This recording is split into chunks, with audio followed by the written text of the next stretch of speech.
Hello everyone, this is Randy. Today's tutorial is a simple visual effects guide to creating a shader-based smoke effect.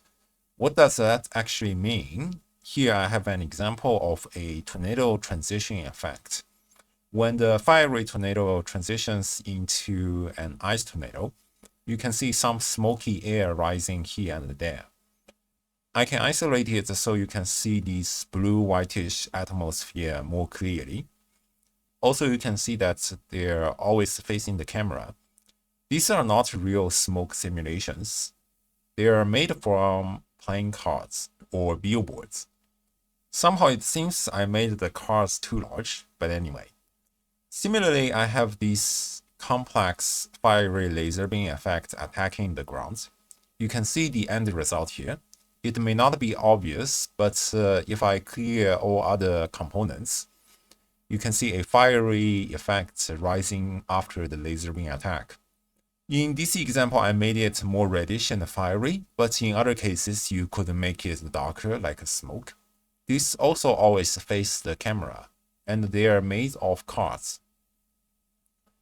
These are what we will discuss today. They have nothing to do with actual smoke simulation. They are particle systems using playing cards or billboards. This technique was also discussed by Andrew Kramer from Video Copilot using After Effects a trillion years ago, where he created smoke trails for fighter jets. Therefore, these techniques are long-standing, well-known, simple, important, and commonly used in the CG world. I've also talked about the stylized explosions before, where we used a mesh plus a shader to create the whole effect. And that file was provided for free. This time it's just the cards with shaders.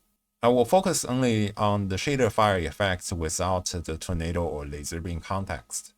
This somewhat ugly shader smoky effect is what we are going to achieve in this tutorial. So here we're in Blender Shader Editor. We will firstly finish the shader material and then move on to geometry nodes. I will start with a plane, call up a proximity Falloff, which is essentially a spherical gradient texture centered on a UV map. I will increase the distance a bit to make it larger, then add an emission alpha BSDF node, and output this Falloff value to the alpha. Now we have this noisy boundary in eevee. So I will go to the N-panel options and change Dithered to Blended. At this point, this effect looks boring. I will add a vector noise to distort the coordinates. Internally, it uses a noise texture. You can increase the frequency to add more detail.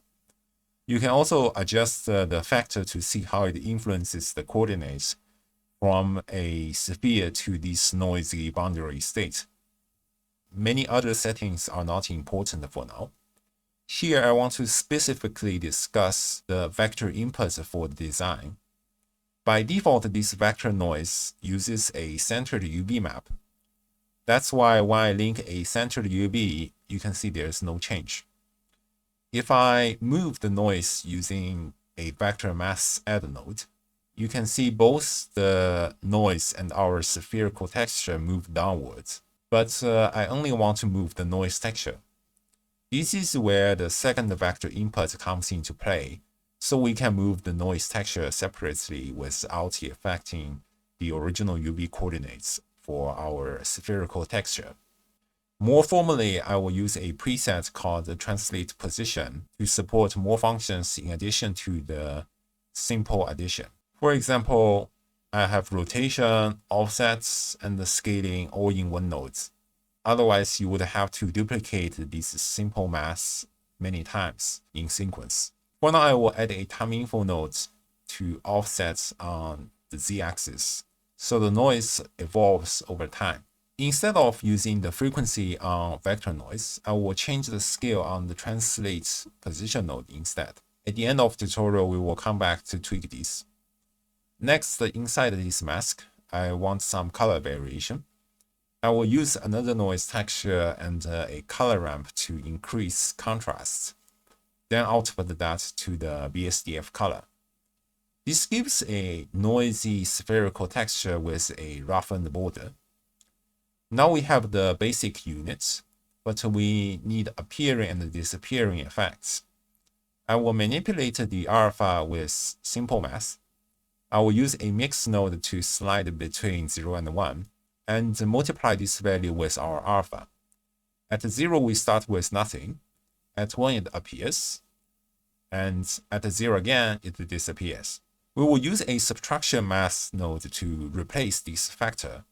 So we basically have two controls.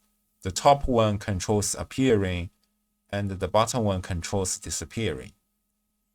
For a similar concept, we can use this mix value in a color ramp.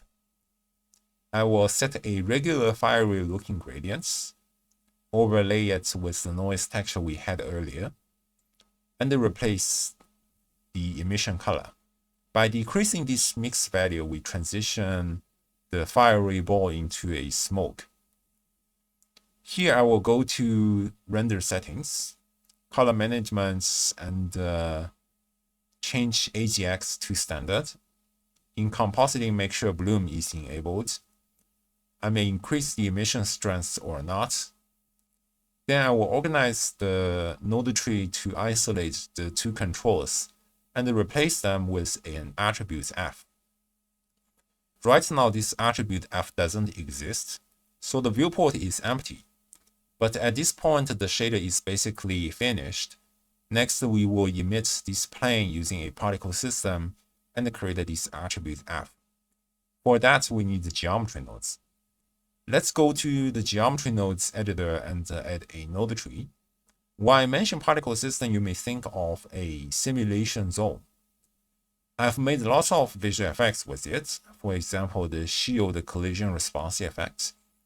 I've made so many examples that this time I will just use a more procedural setup with delay Falloff, which I have also discussed in my preset tutorial recently. Here's the basic setup. For now, I will remove the group input and start with a curved linear. Uncenter it and add a point instance geometry on it. I will add a combine Euler rotation to tilt it a little bit, and some random rotation for variation.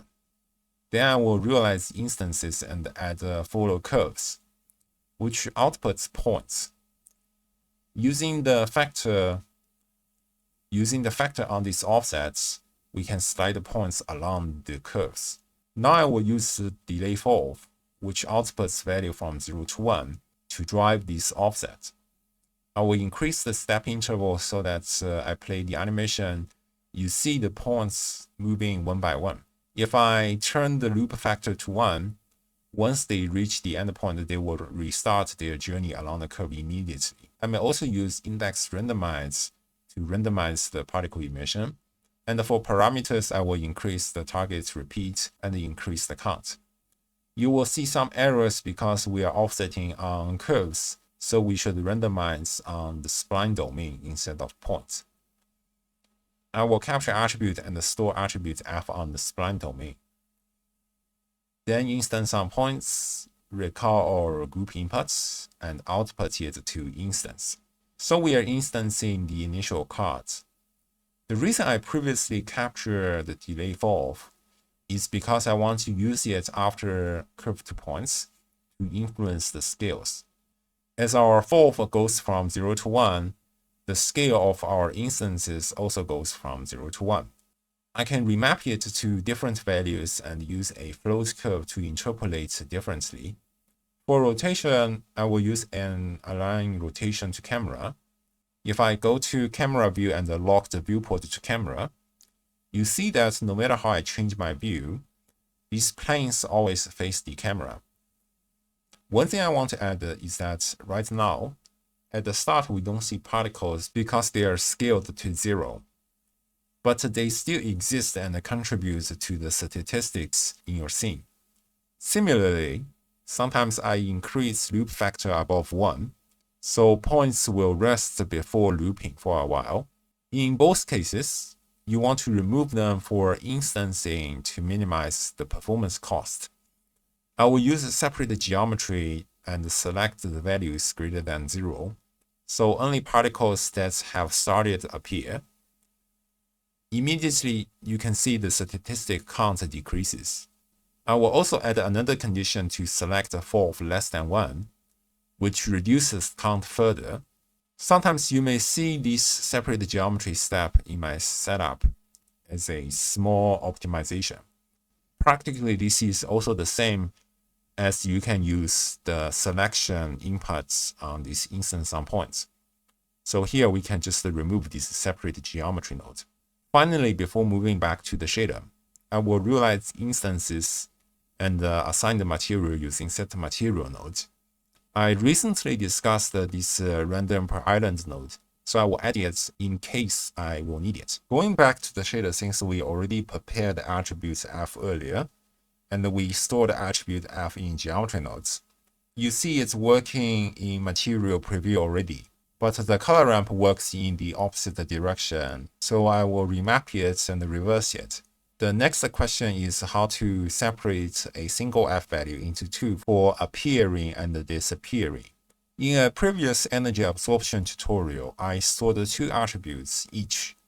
Here I will only use one for simplicity.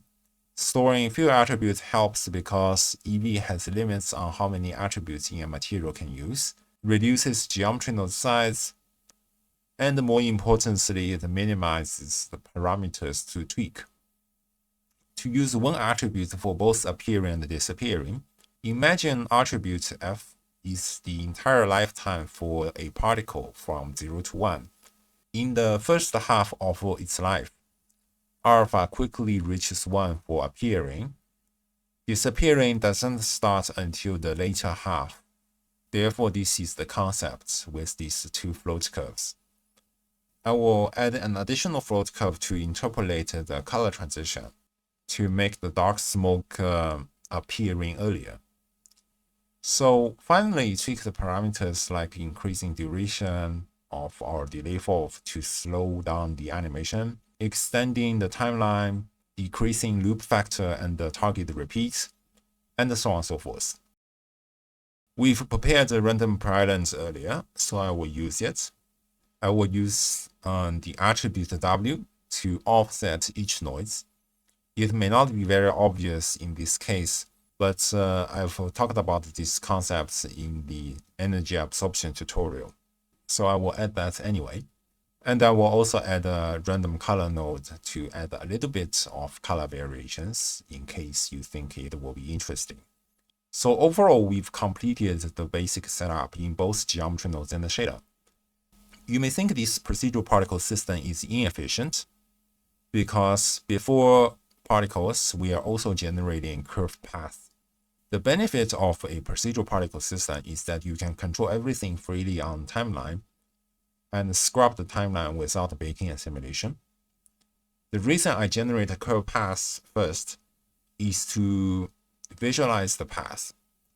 Right now they are straight line and boring, but I can set the position with a noise texture to displace them. I will give each curve a different seed using curve info index and Falloff.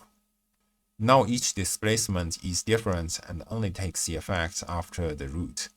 We can also replace the straight line with a Bezier curve. This example looks silly, but you get the idea. At the end, this whole setup may seem complicated, but it can be turned into a reusable preset. Here I broke it down to explain the concept and the parameters that you need to watch carefully. If you see this setup in my other visual effects animation files, I hope you will not be surprised anymore. I hope you enjoyed this video and I'll probably see you next time. Bye bye.